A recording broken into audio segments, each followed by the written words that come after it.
All right, Aru. We got Rike Knives in the house. How about that? How about a little Damasteel in your life? How about budget Damasteel? Because there's so much out there that's like Damasteel's $400, $450, whatever, crazy money. But this one's a little over 200, depending on where you go. Many places this is discontinued.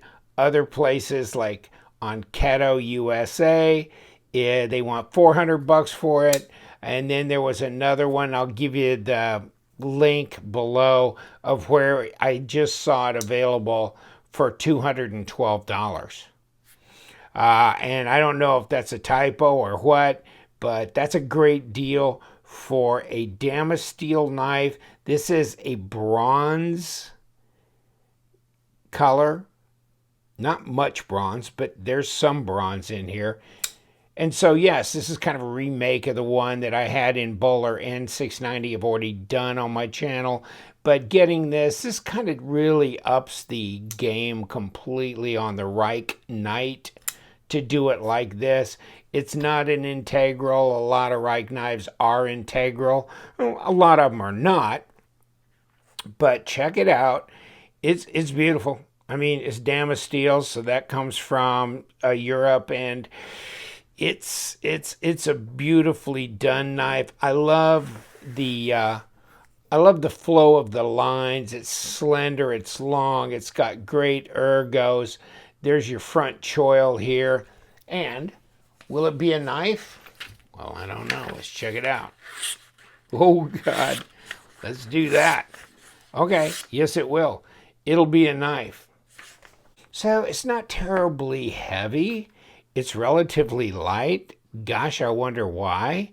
There's a little bit of weight reduction going on in there with all these cutaways, correct? Nice drop to the blade, good action, centered, no blade player lock rock, great design flow, blade to handle length is great, and you look right through the cutouts and you see some good looking Damasteel in there. You got a ceramic ball on the titanium pocket clip, nice looking hardware, and it's blue.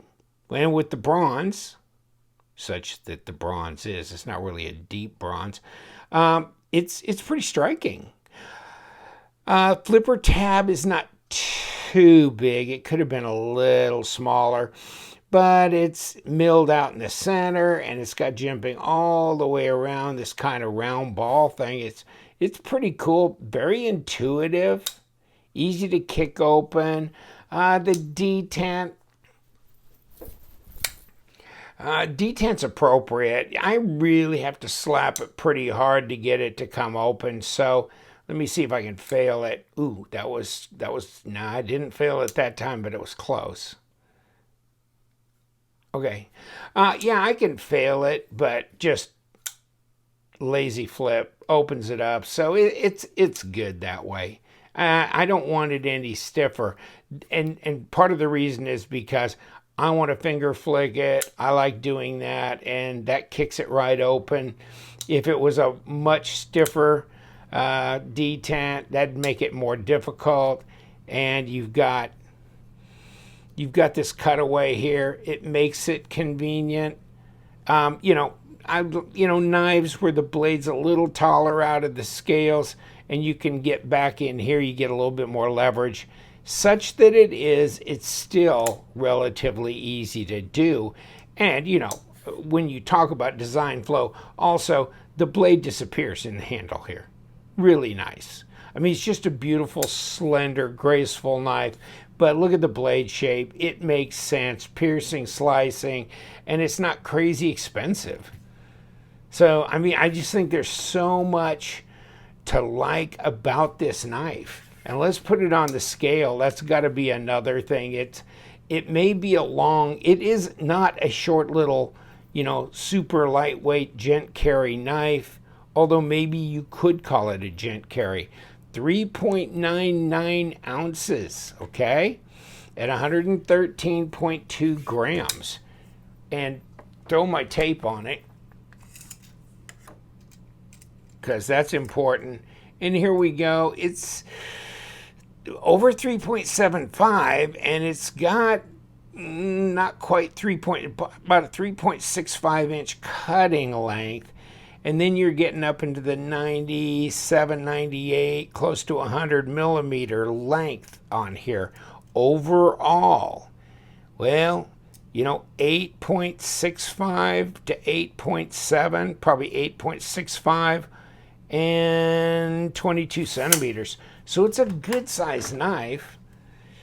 Does it give you something to hold on to here? Let's take a look. Oh, half an inch, 12.7 millimeters, and 3.8 millimeter thick blade stock, 0.15. So, okay, that's plenty thick for that. Fit and finish is really nice. I mean, Rike, gosh, not only do they do their own line of knives, but of course they do the Andre de Villiers Scavenger, and then there was another one that came out as well. Now I forgot the name of it, and I missed out on that one. That came and went, so I'll put the name down here, but it was the other ADV knife made by Rike as well. So yeah, I think people recognize their manufacturing prowess here. They just make some, and they make all kinds of crazy stuff too that most people think is Mall Ninja, but Mall Ninja, this baby, all I got to say is it's the real deal as far as the materials go. So maybe it does look a little Mall Ninja, but this doesn't look that much like the Thor 6 or the Alien 4, that kind of thing. You know what I'm saying? So, yes, and the Scavenger looks Mall Ninja too, but, oh baby, it's 10 inches of crazy good is what it is. So, no, I'm big on it. I really like it. And it just feels good in the hand. The ergos are good. This is so neutral to sit down on in your hand. It's pretty slender, so it's not taking up a lot of pocket space, like front to back. See, 1.11, paramilitary 2 is 1.6. You're out here. No, keep going. No, keep going. No, keep going. Keep going. There's your paramilitary 2. Want to bet me? Slip over. There you go. There it is. Okay? So I'm just saying, right here, you got a lot of front and back space left, don't you? Yet, which one's bigger? Well, you already know the answer to that question. It's the Rike Knight. So 3.99 ounces, 3.8. 8.65 inches overall, with basically a 3.75 inch blade. Yeah, pretty crazy. And Damasteel. These things are about, what, $1.50, and this is like $2.10, $2.12. But you know how Rike works. If you don't get one of these when they're available or within a few weeks or so, they go out of stock. They don't do them again. So it's not like the PM2. You can buy a PM, not this one, obviously, forever and ever, but you can buy a PM2 whenever, right? You can't buy these Rike knives. You better grab them when they get out.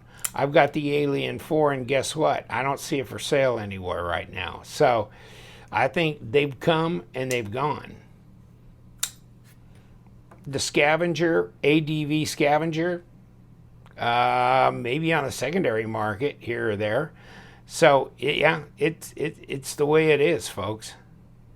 Nice, jimping up here a little bit. You really can't notice it or feel it. More style points than anything else on that. There's my balance point, nicely balanced, feels light in the hand. Ooh, yeah. That back spacer, though, has got jimping on it, and that's raised above level of these scales here. So, and look at big lanyard hole, plenty of room there. But yes, this is meaningful here for traction. And these cutaways are too, you know. That's definitely gonna catch your hand as you're holding on to it. Well, I think we're stuck with a right hand tip up, but we're going to take it apart, so we'll find out if we are or we aren't. I don't know if it's ambidextrous right now or not. But let's pull these out. Obviously, these are titanium screws here that are anodized.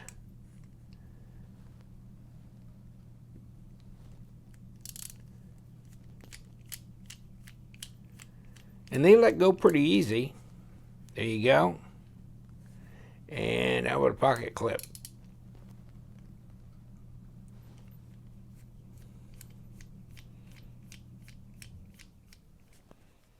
Okay.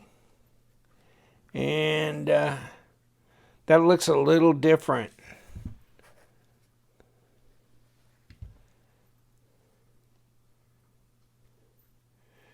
Screw to the pocket clip on the left, body screw on the right, and then pivot screw. So different sizes, just keep that in mind.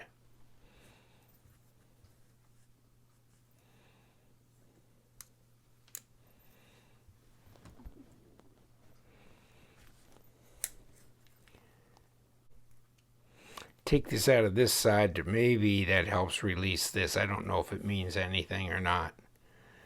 Or either that or this just, oh yeah, it's a good little press fit on here, isn't it? Yeah, it is. Oh well, that was good. That worked. Okay, so we got hardened steel insert with ceramic detent ball, and in here, of course, is where our steel washer was. And that's a pretty thick old steel washer, isn't it? But it went in here. Obviously, you've got an internal blade stop situation going on here, right here. And there's your detent track and detent hole. Of course, you've got ceramic bearings.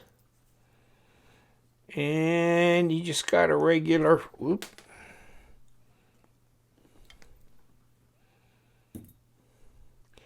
Got a regular round pivot, which is not my favorite, and I'm not digging screw on each side.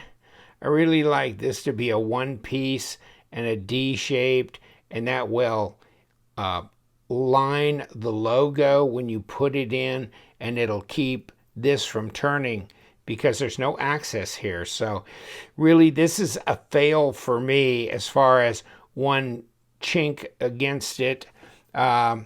That's too bad, because that could be a problem if this started turning and you can't get the other side out because somebody Loctited the screw side. So, oh well. All right, we got this puppy disassembled and we can put it back together, and I guess we can do it from the front. I'm going to try and align this logo and keep it aligned. Oh,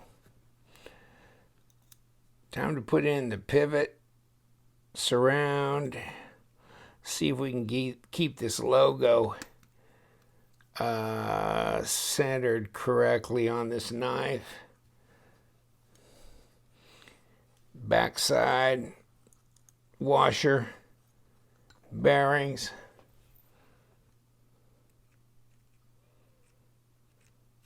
some lube, blade, a little on the detent, a little in here, bearings, washer, and the other scale.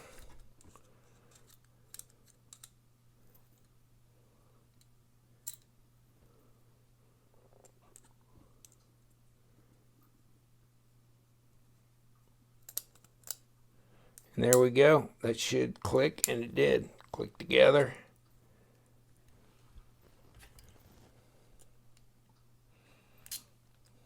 There we go. And we've got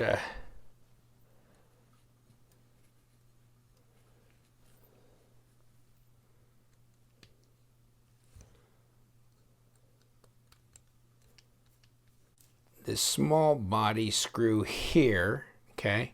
And then these bigger screws go back here where the pocket clip is.